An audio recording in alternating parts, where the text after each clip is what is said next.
Hello.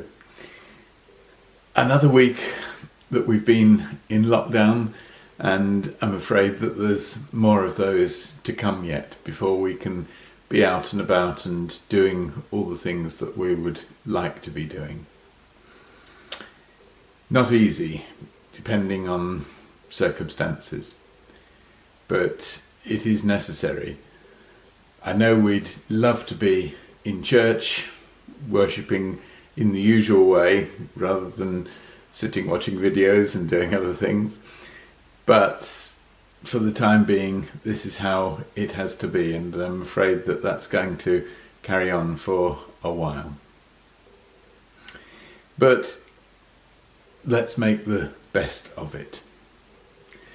God is alive and well in his world, and we need to find the joys and the peace and the goodness of God's presence in the things that we can do and in the interactions that we can have.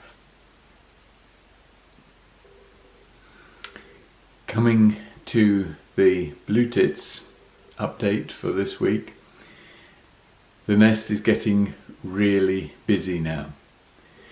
There's a whole pile of birds in there who are growing very quickly. They're no longer those little skinny pale creatures that hatched out of the eggs a week or so ago. They're now starting to grow feathers, starting to look more like the blue tits that they will grow into.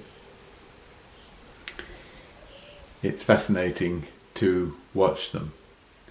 Every 2 or 3 minutes the parents are in and out with tasty caterpillars, and the effect of having all those caterpillars delivered directly into those hungry mouths is obvious from the growth and the progress that's going on. I know some people are struggling a bit with homeschooling these days, but compared with the effort that these little birds have to put in all day, every day, finding the caterpillars that the babies need, it's amazing to see nature at work like this. We're going to think today about another of Jesus's appearances to his disciples, his time with the disciples in this period between resurrection and ascension and Pentecost. It's the very well-known story of the disciples going fishing, not very successfully, being advised by Jesus, which totally changed everything when they took his advice, and enjoying a barbecue on the beach together. So the reading is John chapter 21, reading from verse 3. "I'm going out fishing," said Simon Peter. "We'll go with you," said the others. So they set off and got into the boat. But that night they caught nothing. Morning came, and Jesus was standing on the beach. But the disciples didn't know that it was Jesus. He called out to them, "Friends, have you caught anything?" "No," they answered. He said, "Throw out the net to starboard, and you will make a catch." They did so, and found that they could not haul the net on board. There were so many fish in it. Then the disciple whom Jesus loved said to Peter, "It's the Lord." As soon as Simon Peter heard him say, "It's the Lord," he fastened his coat about him, for he had stripped, and plunged into the sea. The rest of them came on in the boat, towing the net full of fish. They were only about 100 yards from land. When they came ashore, they saw a charcoal fire there with fish laid on it, and some bread. Jesus said, "Bring some of the fish you've caught." Simon Peter went on board and hauled the net to land. It was full of big fish, 153 in all. And yet, many as they were, the net was not torn. Jesus said, "Come and have breakfast." None of the disciples dared to ask, "Who are you?" They knew it was the Lord. Jesus came, took the bread and gave it to them, and the fish in the same way. This makes the third time that Jesus appeared to his disciples after his resurrection from the dead.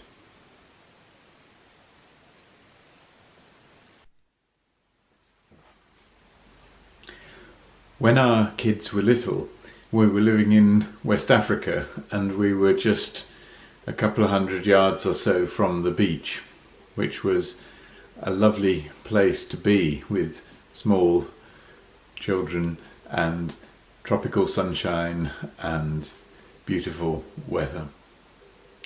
And one of the things that we often used to do was to take a barbecue down to the beach and make a fire and cook something tasty for lunch.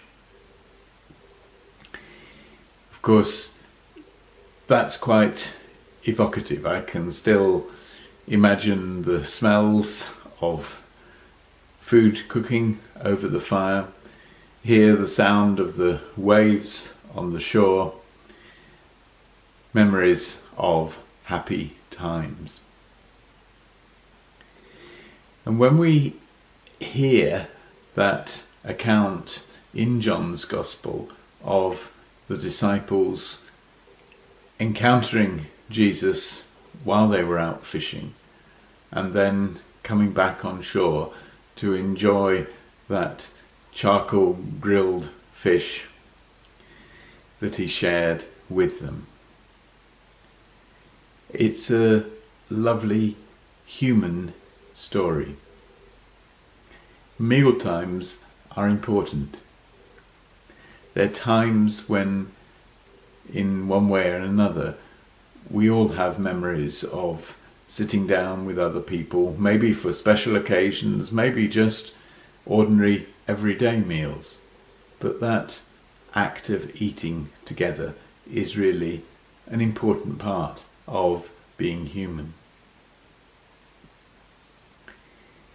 And in some ways, that idea that sharing a meal together is an important part of being human is actually one of the major points behind the significance of this story.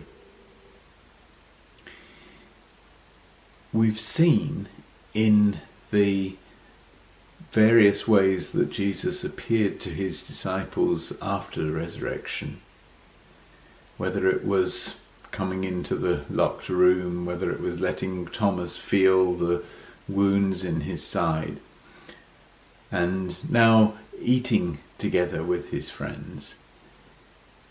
There's a funny mixture here of very natural, very everyday things, physical presence, without social distancing that we have to worry about at the moment. But at the same time, there is a mystic, supernatural quality to the way that Jesus was present with his disciples in that post-resurrection time. There were difficulties that John keeps mentioning about them recognizing Jesus. That's odd, isn't it? Because they'd spent the previous few years with him a lot, travelling around with him, talking to him, listening to him. And now they're with him, and yet they're struggling to recognise him, sometimes at least. It wasn't clear to them when they were getting advice about how to fish more successfully that that was indeed Jesus at first sight. And so there was an otherness, an uncertainty about quite who Jesus was in this post-resurrection period. And yet he was definitely not some kind of ghost or hologram or other artificial manifestation, because if that had been the case, he wouldn't have sat down and eaten with them. Eating food is a very physical, human thing that we all need to do. It's not something that holograms or other manifestations of humans do. You have to be truly human in order to sit down with your friends and eat food, whether it's barbecued fish or whatever it might be.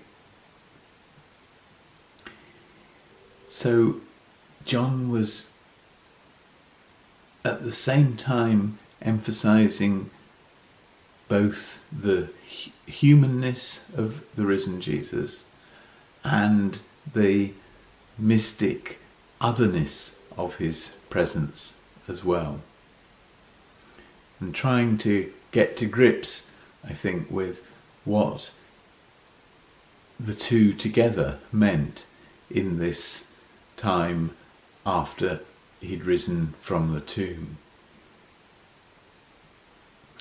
I guess we're never going to have clear, unambiguous answers to these kind of questions.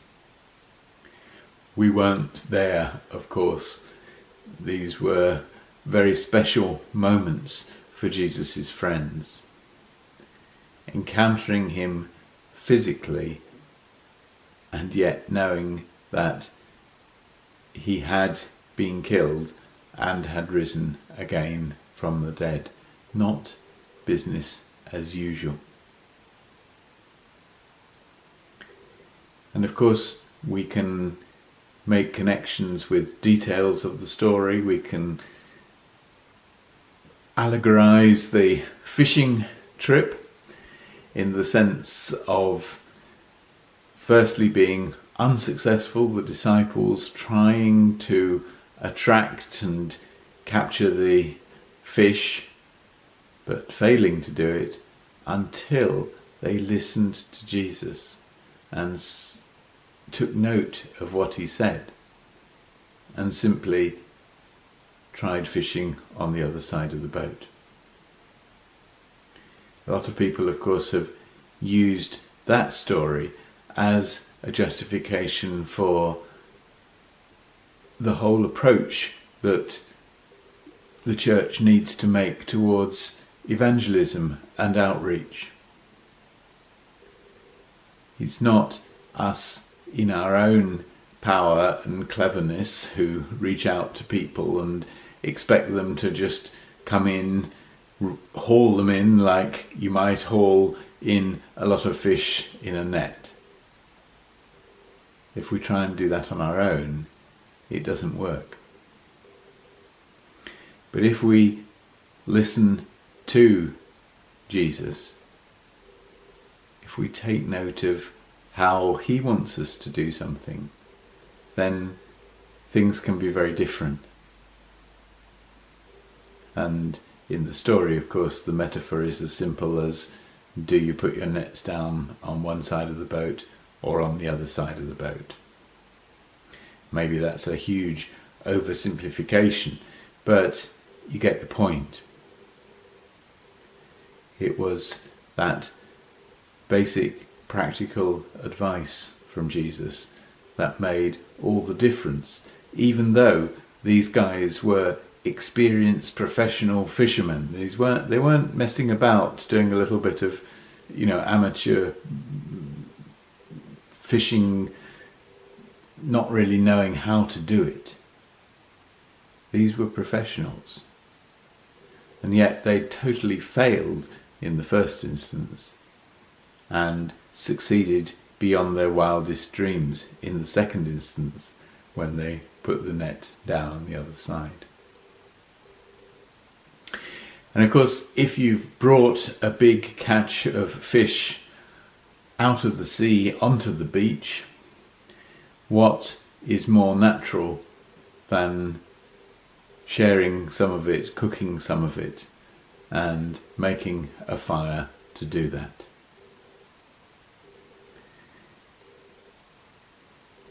I think we can almost smell what's going on here. That sort of slightly smoky smell of the fire, of the charcoal, of the red hot embers glowing on the beach, on the sand. And of course this isn't one of your fancy, multi-gas, all singing automatic barbecues. This is just very basic. Red hot coals, and if you hold fish over them for a few minutes, it starts to sizzle and smoke and smell wonderful, and in a very short time it's just right for eating. That slightly smoky flavour from the fire, the warmth of the cooking, eating it maybe with your fingers, picking it off the bones. This is a really fundamental, almost primeval human experience. Human beings have been doing exactly that for thousands of years. And yet we still enjoy, many of us at least, from time to time, being able to go back to basics and lighter fire, lighter barbecue, and do this basic same little ritual that our ancestors have done for millennia. There's something very grounded and natural, I think at least, about being able to do that sometimes. But of course, the significance of this particular story of grilling the fish and sharing it together on the beach went far beyond simply a tasty hot meal shared between friends. There were so many echoes of other instances where those disciples had been with Jesus and somehow food was involved. It's not difficult to see the parallels with feeding the 5,000, the bread and the fish that the boy brought and that somehow managed to feed that whole big crowd.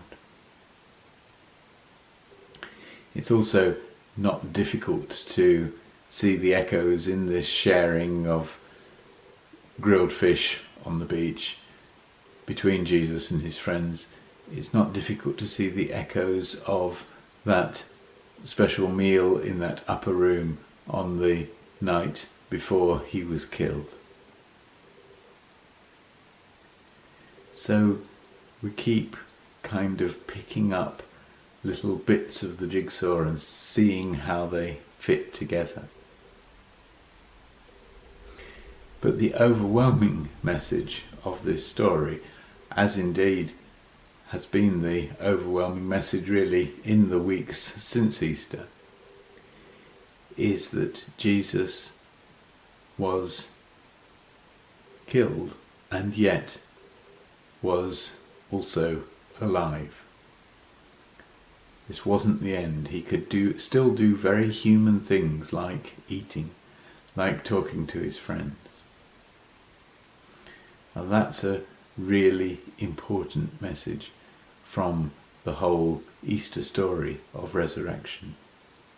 This isn't something fanciful, it's not something theoretical, it's not something that's just made up as a convenient religious story. These were real experiences of real people in real places, with the smells and the warmth of the sun and all those things going along with it in those particular surroundings. So this should be a really encouraging story for all of us, that Jesus is with us. That is the inescapable and simplest message that we can take away from this story. Jesus is with us and can be part of our lives if we listen to him. Finally, just a few pointers for your prayers this week. On Wednesday, we will have the cremation service for Joan Huckle, and I would ask for your prayers for her family at this sad time. Of course, as well, there are so many people in the country today who are affected in one way or another by the coronavirus. And we pray for people who are sick, for families of people who have died, and those who are affected in terms of jobs and welfare and security as well. Finally, God bless you all in this week ahead.